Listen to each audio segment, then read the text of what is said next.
Good morning, good morning. So, good morning po sa ating lahat. Nandito na naman tayo. Sobrang init ng panahon. Grabe. Kamusta po tayong lahat? Lalong-lalo na sa mga kapwa natin OFW dyan. Kamusta po tayo?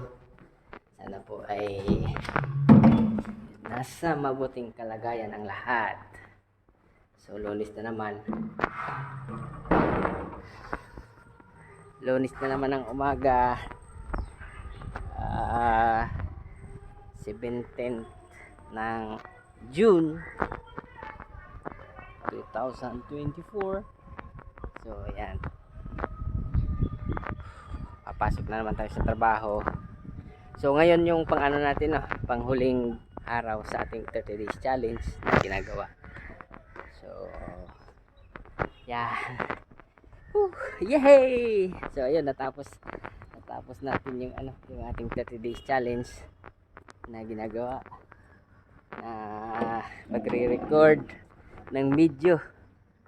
So, titingnan natin kung gaano kahaba yung gagawin natin video ngayon. So,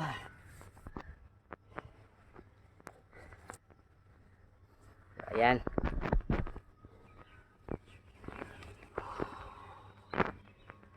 Ang init ng panahon ngayon.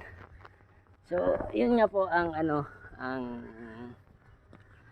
natin ngayon is pang 30 days.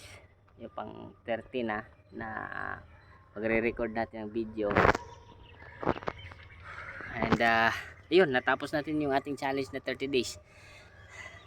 And madami tayong natutunan, madami tayong nakuha na lessons na ang tawag dito. So,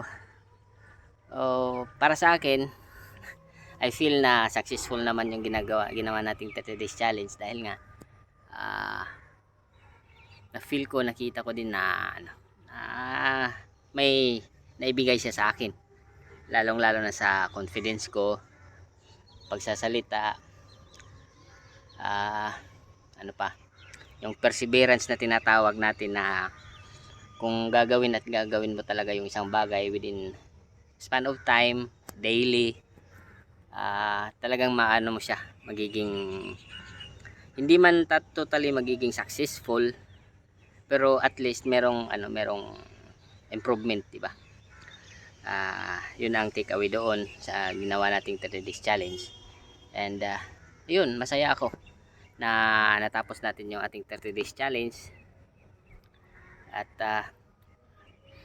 nakapagbigay sa akin ng ng ibang view or outlook sa sa pananaw ko sa buhay, pananaw ko sa work, yung mga ganung bagay.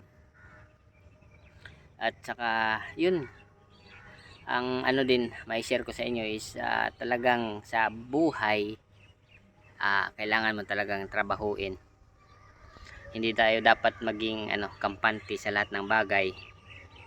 Kahit alam nating meron na tayo, kailangan pa ring trabahuin yung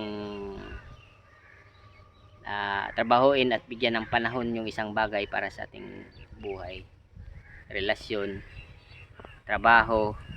So, yun ang mga mga dapat nating gawin. Yun ang mga natutunan ko. Isa din ito sa sa magiging magiging basihan ko, kasi may mga binabalak naman tayo talaga sa buhay. Lalo na sa akin, may share ko is tinatry ko talaga na magkaroon ng negosyo, maliit man siya o malaki. May madaming mga iniisip na negosyo. Ang makakatulong to siya kasi nga nakita ko na na sa ginawa nating 30 days challenge, may nakita akong may narating ako. So, yun ang gagamitin ko na isang basihan ngayon sa ng mga pag-start. Halimbawa, pag-start lang ng negosyo na maliit na negosyo. So, yun ang magiging basihan ko. So I mean, yun ang gagawin ko na process, yung ginawa kong 30 days challenge. Dahil nga nakita ko naman na meron talagang may narating na outcome para sa akin. May naibigay na outcome para sa akin yung paggawa ko ng 30 days challenge na daily na pagre-record. So, yun.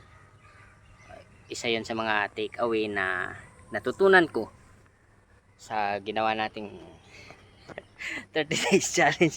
Hindi lang sa pag-YouTube, meron pa palang ibang naitulong sa ano ko. So, ayun. So, yung pag-ano naman, pagre-record naman ng videos, I think pagpapatuloy pa rin naman natin siya. Maybe itatry natin na daily yung isi-share natin na videos, pero lang hindi ko lang sure kasi nga minsan tulad ngayon pagkatapos nitong 30 days challenge,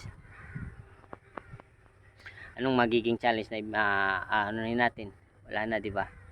Maliban lang kung i-extend natin 30 days challenge, so pagpapatuloy natin siya into 45 or 60 days, pero titingnan natin. And ayun, ang mai-share ko siguro sa inyo is yung buhay at trabaho sa opisina. Yun, kasi wala namang ibang natin talaga, kasi ang oras ng trabaho 9 to 6, tapos uwi ng bahay, wala namang gagawin na. Siguro mga kwentuhang na lang, kwentuhang kutsero. Kwentuhang kutsero.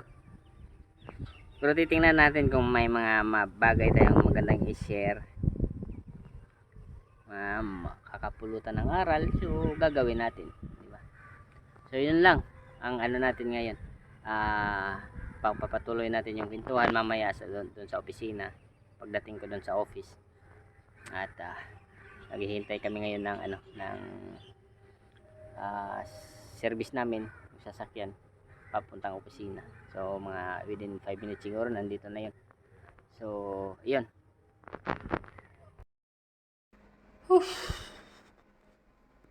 So ayan, nandito na tayo sa office. Sa office na tayo. Ito, papalamig muna tayo at sobrang init talaga ng panahon. Grabing init. Taas kasi ng sobrang taas ng humidity ngayon. Dito. Kaya feeling ay sobrang init talaga. So ayun, yun nga ang natin, pag-usapan natin is yung mga take away sa ginawa nating challenge, 30 days challenge. And I feel na yun, may maganda naman siyang naidudulot sa akin. May maganda siyang na ibigay na information, lalong-lalo na sa process, sa paggawa ng isang bagay. And malaking tulong siya. And sobrang laking tulong niya, maybe for my decision making in the near future also.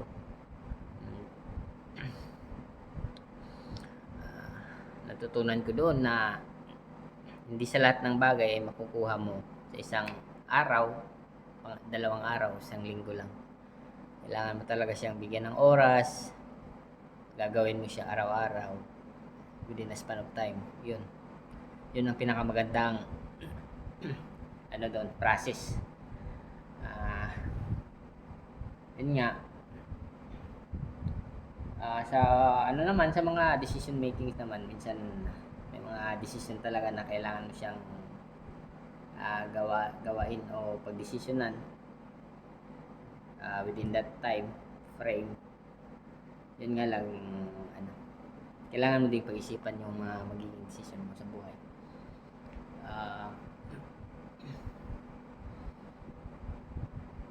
Yun, ano pa ba ang natin?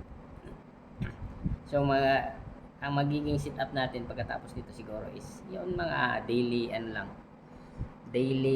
information na pwede kong i-share sa inyo sa trabaho,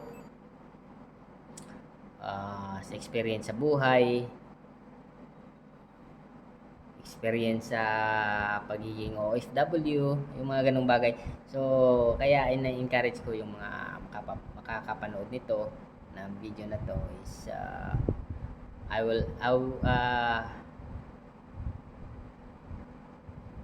ikakagalak ko na mag-comment kayo, magtanong kayo kung may mga gusto kayong malaman, may mga gusto kayong itanong sa akin.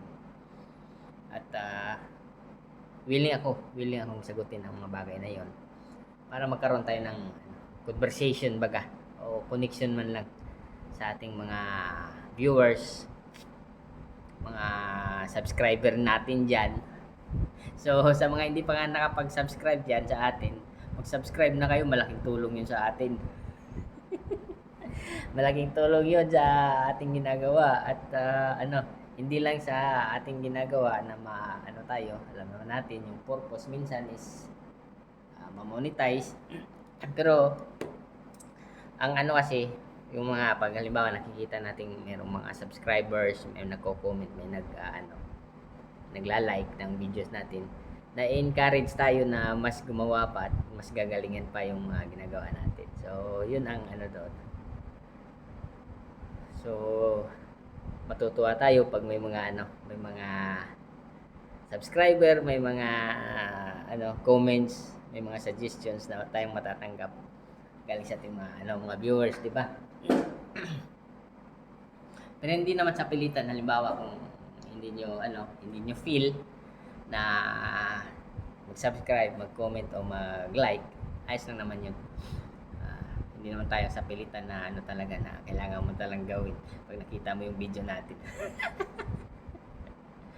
Na naman itong ginagawa natin is ayun nga,